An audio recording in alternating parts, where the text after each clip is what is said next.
about every movie you've seen, every song on the radio, every greeting card.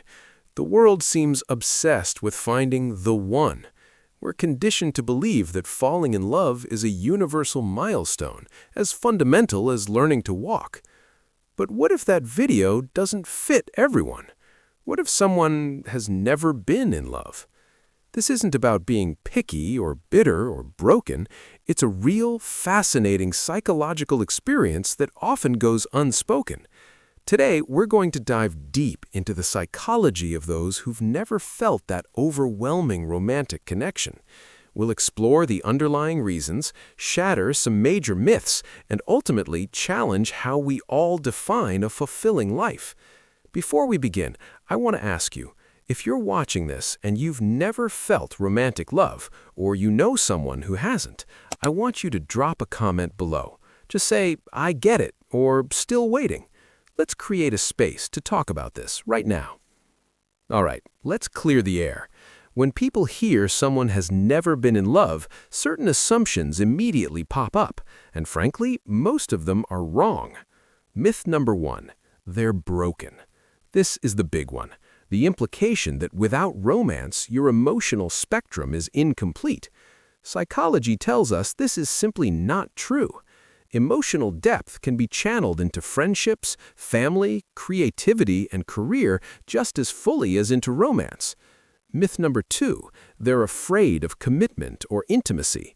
While for some, fear can play a role, which we'll get into, it's a massive oversimplification to assume this is the reason.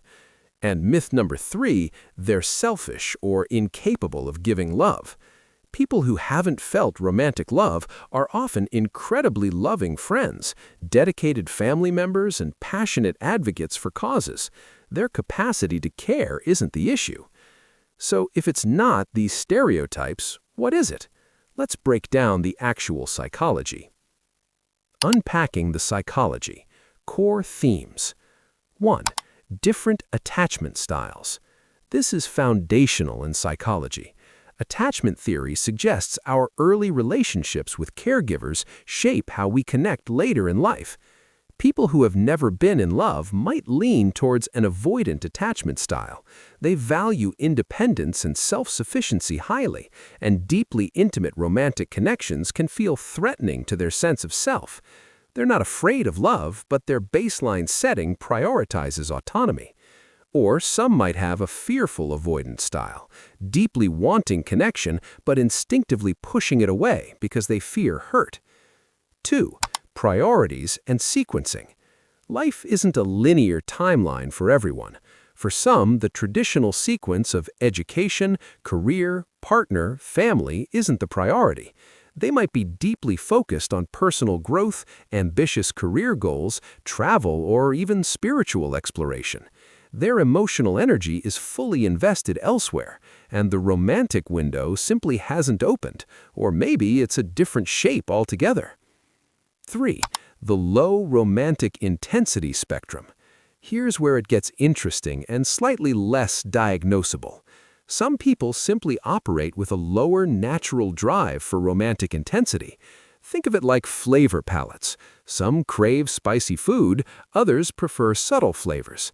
It's not a defect, it's a spectrum of human experience.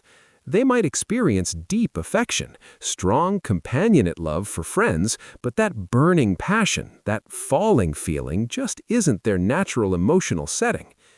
4. Idealism versus realism.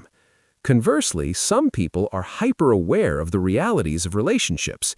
They've seen toxic dynamics, painful breakups, or perhaps just find the game of dating exhausting and artificial. This heightened realism can sometimes mean they are incredibly discerning, setting an incredibly high bar for what they would accept as love, potentially leading to never finding a connection that matches their internal standards.